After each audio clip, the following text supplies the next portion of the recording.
In 1980, four nuns from a quiet village convent vanished overnight. Their beds were empty. Their shoes still rested beside the bed frames. Rosary beads lay on the nightstands exactly where they had been placed the night before. Nothing looked disturbed. No broken doors, no shattered windows, no signs of a struggle. It was as if the women had simply disappeared. The small village woke the next morning to confusion and fear.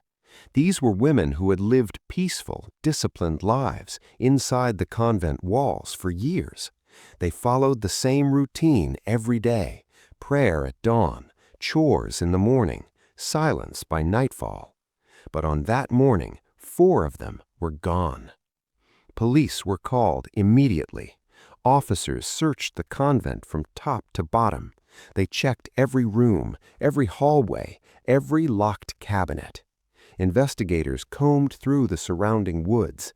They questioned villagers. They examined the convent grounds for footprints, tire tracks, anything that might explain how four people could vanish without anyone hearing or seeing a thing. But they found nothing. No clues, no suspects, no evidence. Weeks turned into months. Months turned into years. Eventually, the investigation stalled, and the mystery faded into local legend, a haunting story whispered among villagers about the night the four nuns disappeared. For 28 years, the case remained unsolved, until one priest, while restoring the aging convent building, made a discovery that had been hidden behind the walls all along. And what he found would finally reveal what really happened that night in 1980. A peaceful rural village, the kind of place where everyone knows each other's name. Neighbors greet one another every morning, and strangers are noticed immediately. Life moves slowly here. At the very edge of the village sits an old stone convent surrounded by tall trees and quiet gardens. For generations, it had been a place of prayer, reflection, and service to the community. The nuns who lived there were not distant or mysterious figures. They were beloved. Villagers often came to them for guidance, comfort, or help during difficult times. Among them were four women who had become especially important to the town. Sister Maria was the leader of the convent, wise, calm, and deeply respected. She was the one others turned to when difficult decisions needed to be made. Even people outside the convent often sought her advice. Then there was Sister Agnes, soft-spoken and warm. She spent most of her days caring for the sick and elderly in the village. Many people said her presence alone could bring peace to someone who was suffering. Sister Lucia had a special place in the hearts of the children. She taught reading and writing at the small village school, always patient, always encouraging. Many families trusted her with their children as if she were part of their own household. And finally, Sister Catherine, the youngest of the four. Full of energy and kindness, she was known for helping wherever she was needed, whether in the garden, the chapel, or assisting the other nuns with their daily duties. Despite their different personalities, the four women shared one thing in common. Their lives were simple, quiet, devoted to helping others. They followed a routine of prayer, work, and service that had remained unchanged for years. Nothing about their lives suggested danger. Nothing about that quiet convent hinted that something terrible was about to happen. Villagers would later try to remember the last moment they saw the four nuns. One woman recalled greeting Sister Agnes in the village square that afternoon. A group of children said Sister Lucia had finished their lesson at the small school and promised to see them the next day. Nothing seemed unusual. It was just another quiet evening in the village. As night fell, a few residents noticed something slightly different. The lights inside the convent stayed on much later than usual.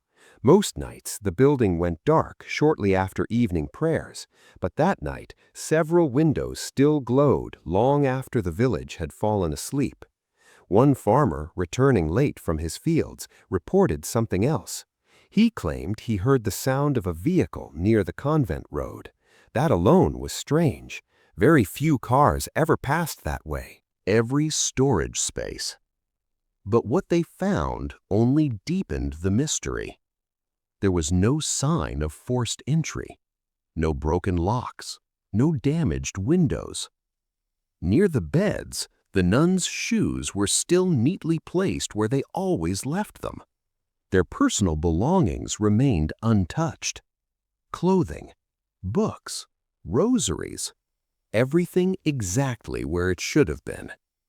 It looked as though the women had simply vanished into thin air. And with every passing hour, the question grew louder in the village. How could 4 people disappear from a quiet convent without leaving a single trace? Police quickly turned their attention to the village itself. Officers began questioning anyone who might have seen or heard something unusual that night. Farmers, shop owners, children who had attended Sister Lucia's classes, even travelers who had passed through the area in the days before the disappearance. Everyone was asked the same questions. Did you see anything strange? Did you hear a vehicle? Did anyone unfamiliar visit the convent recently? But the answers brought more confusion than clarity. As days turned into weeks, rumors slowly began to spread throughout the village. Some people believed the nuns had been kidnapped. Perhaps someone had taken them during the night without leaving a trace. Others whispered about religious conflict, suggesting that someone might have targeted the convent because of their beliefs. A different theory began circulating among villagers who knew the sisters well. The nuns had helped many people over the years, some quietly, without ever telling anyone. A few residents wondered if they might have been helping someone in secret, someone who later brought danger to their door. Then there was another unsettling possibility. Not far from the village were old roads that some believed had once been used for smuggling routes many years before. A few people speculated that the convent's isolated location could have been a target for criminals passing through the area. But every theory had one problem. There was no evidence to support any of them. Police searched nearby forests. They investigated abandoned buildings. They followed tips and rumors wherever they led. Yet every path ended the same way, with nothing. Months passed. The investigation slowly lost momentum. Witness memories faded. New leads stopped appearing. And eventually, the case that had once terrified the entire village was given a painful label investigators never want to use. The disappearance of the 4 nuns became a cold case, a mystery left unsolved and nearly forgotten. As the years passed, the convent slowly began to change. Without the 4 nuns, the once lively building felt strangely empty. Fewer visitors came seeking guidance. Fewer villagers attended the small chapel services. What had once been a center of comfort and community gradually fell quiet. Eventually, the convent closed its doors. The gardens that Sister Catherine once cared for became overgrown. Paint began to peel from the old walls. Windows gathered dust. The building that once stood proudly at the edge of the village slowly slipped into neglect. But the story of the missing nuns never completely disappeared. Older villagers still spoke about it in hushed conversations, sometimes around dinner tables, sometimes while walking past the abandoned convent. Each person had their own theory about what might have happened. Some believed the nuns had been taken by someone during the night, victims of a crime that was never solved. Others believed the sisters may have discovered something dangerous, something they were never meant to see. A secret, a crime, something hidden close to the village. And then there were those who believed a very different possibility. that the nuns had left voluntarily, quietly disappearing for some kind of secret mission or purpose that was never revealed to anyone. But no matter which theory people believed, one thing remained the same. No evidence ever appeared. No witness ever came forward with the truth, and the mystery of the 4 missing nuns remained locked in the past, with no answers. In 2008, nearly 30 decades after the disappearance, the quiet village saw a small but meaningful change. A new priest arrived. His name was Father Gabriel. Unlike many before him, Father Gabriel believed the abandoned convent still had value. He planned to restore the aging building and reopen it as a place of worship and community service. When he first walked through the old structure, the damage from years of neglect was obvious. Dust covered the floors, paint peeled from the walls, wooden beams creaked with age. But as he carefully inspected the hallways and rooms, something unusual caught his attention. In one of the long corridors near the back of the building, a section of the wall looked different. The stone and plaster there appeared slightly newer than the rest of the structure. At first, it seemed like a simple repair, but the more Father Gabriel examined it, the more unusual it looked. The color didn't quite match. The surface felt uneven. It was as though that part of the wall had been rebuilt sometime long after the convent was originally constructed. Curious, Father Gabriel began looking through the convent's old records and maintenance logs. Many of the documents were worn and fragile, but buried among the pages, he noticed something strange. There were references to repairs in that exact hallway, yet the descriptions were vague. No clear explanation, just short notes mentioning structural work and sealed access. The entries raised more questions than answers. Why would someone seal part of a wall inside a convent? And why leave almost no explanation behind? The mystery continued to bother him. So when renovation work finally began, Father Gabriel asked the workers to take a closer look at that section of the hallway. Carefully, they began removing the plaster and stone. What they discovered stopped everyone in the room.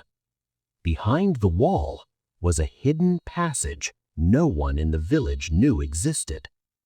Once the wall was opened, the workers carefully stepped inside the hidden passage. The air was thick with dust. It was clear that no one had entered the space for many years. Using flashlights, they slowly moved deeper into the narrow area hidden behind the convent walls. What they found inside was unexpected. Several old wooden boxes were stacked along the side of the passage. Some were partially broken with age, others were still sealed shut. Inside the boxes were documents yellowed with time, letters, loose pages, and records that looked as though they had been hidden deliberately. But the most important discovery was something much more personal. Among the papers was a worn journal.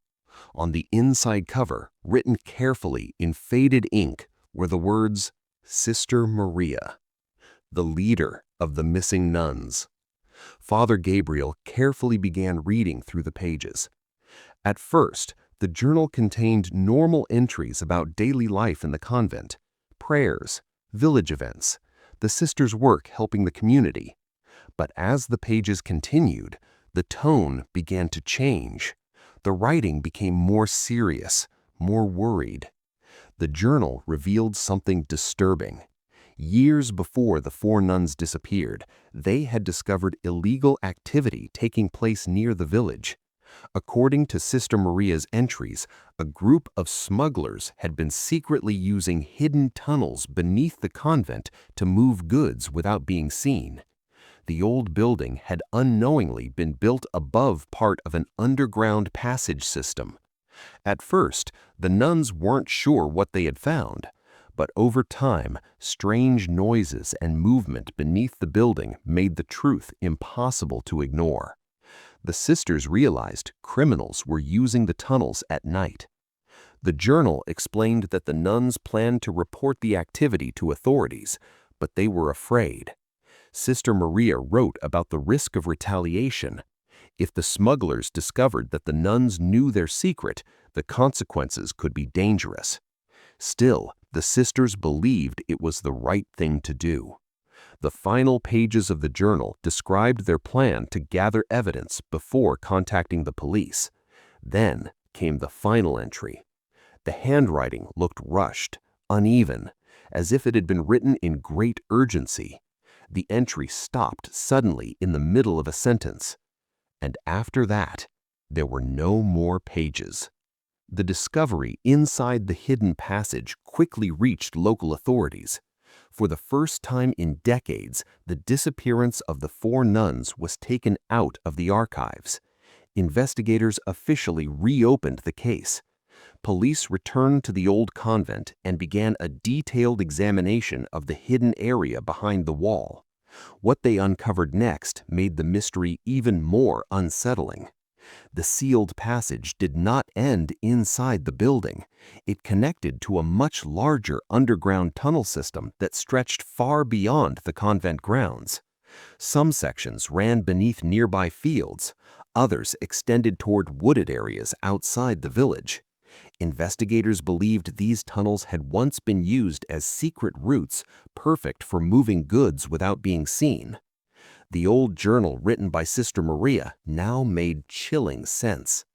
Evidence suggested that smugglers had been using these tunnels for years, quietly passing beneath the convent at night while the village slept above. But something must have gone wrong. Authorities now believe the smugglers eventually realized the nuns had discovered their secret. If the sisters reported what they had learned, the entire operation could have been exposed. Investigators concluded that the 4 nuns were most likely abducted to silence them before they could alert authorities. Sadly, the passage of time meant many details could never be confirmed. The smugglers were never definitively identified, and the final moments of the 4 women were never fully uncovered. But the discovery of the hidden tunnels and Sister Maria's journal finally provided an explanation for a mystery that had haunted the village for nearly 30 decades. The convent was eventually restored, yet the story of the 4 missing nuns remains one of the village's most haunting and unforgettable mysteries. A reminder that sometimes the truth can remain hidden for years, quietly waiting behind a wall. The story of the 4 missing nuns is more than just a mystery. It is also a story of courage. Sister Maria, Sister Agnes, Sister Lucia, and Sister Catherine were ordinary women who lived quiet lives devoted to helping others. Yet when they discovered something wrong, something dangerous, they chose not to ignore it. They chose to stand for what was right, even when they feared the consequences. Their actions remind us that uncovering the truth is not always easy. Sometimes the truth is hidden beneath layers of silence, fear, and secrets, and sometimes it can remain buried for decades before anyone finally discovers it. For nearly 30 years, the disappearance of the 4 nuns haunted this small village. No clues, no answers, only questions. Until one discovery behind an old convent wall finally revealed a piece of the truth that had been hidden all along. But even now, one question still lingers. Were the smugglers truly responsible? Or could there still be something hidden deep within those tunnels that no one has uncovered yet? What do you think happened to the 4 missing nuns? And if you were in their position, if you discovered a dangerous secret like they did, what would you have done? Let me know your thoughts in the comments below. I'd really like to hear your theories. And if you enjoy mysterious true stories like this one, make sure to like the video, subscribe to the channel, and turn on notifications so you don't miss the next story. because sometimes the truth behind the world's greatest mysteries is still waiting to be discovered.